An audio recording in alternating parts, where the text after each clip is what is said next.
Shalom saudara yang dikasihi Tuhan, mari kita tunduk kepala kita berdoa. Bapa kami dalam surga, Bapa yang baik yang kami kenal di dalam nama Tuhan Yesus. Sungguh kami mengucap syukur atas kebaikan Tuhan bagi kami semua. Di tengah-tengah kesulitan, pergumulan kami, persoalan kami, sampai hari ini Tuhan selalu tetap menyertai kami dan memberkati kami. Lindungilah kami Tuhan, jagalah setiap langkah kaki kami, supaya sesuai dengan kehendak dan arah tujuan yang Tuhan tetapkan bagi kami semuanya. Bahkan yang sakit, yang dalam kegelisahan, putus asa, hilang harapan, Tuhan memberi kekuatan, kesembuhan dan pemulihan. Di dalam nama Tuhan Yesus kami mengucap syukur dan berdoa. Haleluya. Amin. Saudara, kalau kita melihat orang-orang yang mungkin tersinggung karena satu hal, yaitu merasa dipandang rendah atau diremehkan. Nah, akhirnya mereka berbuat sesuatu yang tidak baik juga, membalas juga kepada kita. Firman Tuhan berkata supaya kita hormatilah satu dengan yang lain, supaya kita juga dihormati. Apa yang ingin orang lain perbuat bagi kamu, perbuat itu lebih dulu kepada mereka. Kalau kita mau dihormati, kita harus menghormati orang lain. Tetapi saudara, tidak ada seorang pun yang mau diremehkan atau dipandang rendah. Sebab itu firman Tuhan berkata, saudara, supaya kita jangan memandang rendah orang lain, terutama memandang rendah akan ibadah, memandang rendah akan pemimpin kita semua, memandang rendah akan janji Tuhan, memandang rendah akan firman Tuhan. Tuhan tidak suka. Sebab itu saudara, mari kita lihat firman Tuhan Ulangan 27 ayat 14 sampai dengan 16. Maka haruslah orang-orang Lewi mulai bicara dan mengatakan kepada seluruh orang Israel dengan suara nyaring. 15.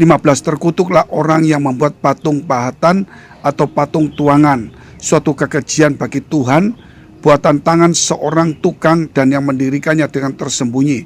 Dan seluruh bangsa haruslah menjawab amin. Ayat 16. Terkutuklah orang yang memandang rendah ibu dan bapaknya, dan seluruh bangsa itu harus berkata amin. Ada dua hal yang kita harus renungkan pada hari ini, yaitu pertama, jangan memandang rendah Tuhan dan meninggikan berhala. Mungkin di dalam tulisan perjanjian lama itu dijelaskan kita membuat patung dan menyembahnya.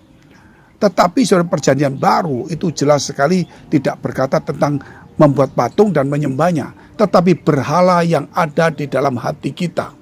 Banyak orang zaman sekarang membuat karya seni berupa patung dan sebagainya. Mungkin dipajang atau dipamerkan, dihargai mahal.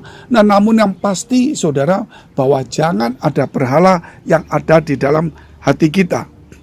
Jikalau ada berhala di dalam hati kita, maka apa yang terjadi saudara? Itu sama dengan kita sudah meremehkan dan memandang rendah Tuhan, meninggikan hal-hal yang kita pandang saudara bukan Tuhan itu sendiri. Kerap kali orang-orang saudara menghargai sesuatu lebih tinggi, bahkan memujanya. Contohnya kedudukan, contohnya mamon, saudara. Sehingga akhirnya kalau kita melihat ini, dia menomorduakan Tuhan. Dia akhirnya menggeser atau saudara tidak menghargai, yaitu kemurahan Tuhan, sehingga dia mudah untuk berkhianat, mudah untuk murtad, mudah untuk memungkiri sesuatu hal, ya khususnya imannya. Sebab itu jangan ada lagi seperti itu. Kalau kita tidak mau diremehkan, jangan meremehkan, tetapi yang jelas Tuhan, saudara, itu harus ditinggikan, dimuliakan, ya, diagungkan.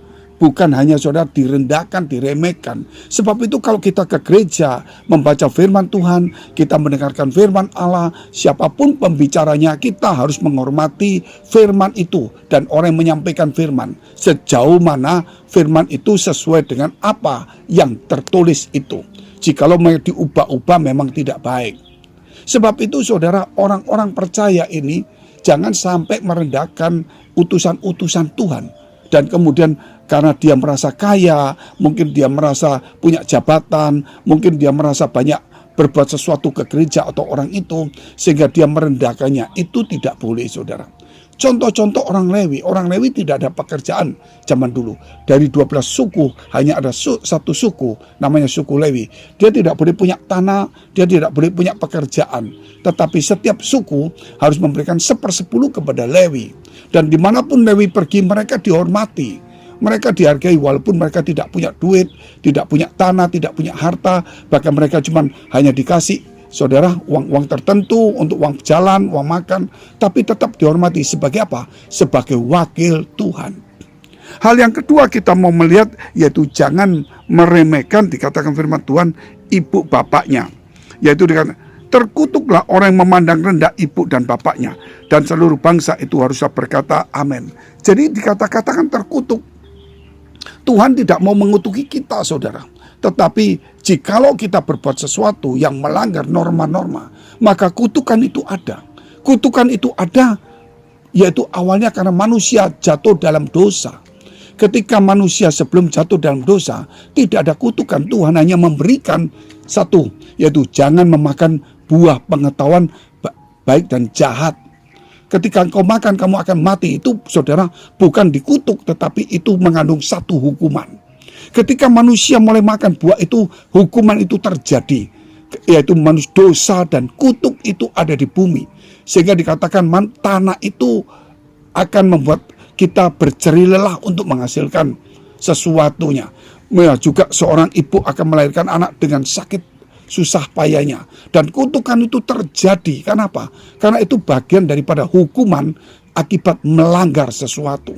Mungkin ada orang berkata begini, wah ini kok banyak kutukan. Saudara lihat, kalau setan itu asalnya malaikat tidak berbuat jahat, mungkin dia tidak menjadi setan. Karena kejahatan yang ada di dalam hati dia, itulah yang kemudian membuat malaikat yang jatuh itu menjadi setan. Dan setan itulah adalah namanya malaikat yang terkutuk. Karena dia terkutuk, maka dia menggoda manusia dan dia melemparkan dan menularkan kutuk itu kepada kita melalui, yaitu melawan pemberontakan kepada Allah. Demikian juga kalau kita sekarang percaya Tuhan. Saya melihat anak-anak sekarang, anak muda begitu antusias melayani Tuhan, begitu giat di dalam pekerjaan pelayanan Tuhan. Tetapi saudara lihat hal yang ini, yaitu memandang rendah ibu dan bapaknya. Mungkin ibu bapaknya sudah menyekolahkan dia, membesarkan dia. Namun ketika dia menjadi kaya, dia memandang rendah. Itu tidak benar. Mungkin ibu bapaknya cuma SMA atau S1. Dia S2 sampai di Amerika. Maka dia memandang rendah ibu bapaknya. Mungkin ibu bapaknya sudah gaptek, tidak mengerti teknologi. Minta tolong, dia pandang rendah, saudara. Itu tidak boleh. Karena setiap zaman pasti ada hal tertentu. Zaman ibu bapaknya, dia adalah orang yang boleh dikatakan pejuang yang luar biasa. Demikian juga di zaman sekarang, mungkin bapak ibunya itu sudah mulai, boleh dikatakan, sudah mengakhiri hidupnya di zaman itu. Namun, saudara, kita kerap kali meremehkan dan meremehkan. Hal ini tidak boleh terjadi. Mana firman Tuhan berkata, hormatilah ayah ibumu, supaya panjang umurmu dan usahamu berhasil. Lah Tuhan juga memberkati, saudara. Di tengah-tengah hukuman itu Allah terus ingin memberkati. Jangan satu orang pun terpedaya oleh iblis. Lihat itu firman Tuhan. Lihat Tuhan mengutuki. Kutuk itu datang dari iblis. Tetapi kalau kita hidup sesuai dengan firman Tuhan, tidak ada kutuk, diberkatilah kita. Maka Tuhan Yesus pun mati di kayu salib. Karena untuk menerima kutuk dan dosa itu. Sehingga hari ini saudara, jangan memandang firman Tuhan itu sebagai hukuman. Tetapi anugerah. Kita inilah saudara, orang-orang yang melanggar firman sehingga kita dihukum, tetapi Tuhan menerima hukuman supaya kita menerima berkat Tuhan. Haleluya. Mari kita tunduk kepala, kita berdoa. Jika saudara masih membutuhkan pelayanan doa dalam pergumulan persoalan masalah hidupmu, baik dalam pekerjaan, rumah tangga, karir, studi, maupun dalam keuangan dan perjodohan, dekapkan kedua tanganmu di dadamu. Jikalau saudara masih membutuhkan kesembuhan, tumpangan tangan bagian sakit, percayalah nama Yesus, nama berkuasa di atas segala penyakit dan musuh dan persoalan dan kutuk itu. Dan Tuhan Yesus berkata, imanmu telah menyelamatkan engkau dan menyembuhkan engkau. Jadilah sembuh, jadilah pulih di dalam nama Yesus Kristus. Biar doamu, masalahmu, persoalanmu, hidupmu, Tuhan membuka jalan, memberkati, dan Tuhan memagari serta memulihkan keadaanmu. di dalam nama Tuhan Yesus. Haleluya. Amin. Jika saudara masih membutuhkan pelayanan doa dan konseling, saudara bisa menghubungi nomor yang tertera di bawah ini. Tuhan Yesus memberkati.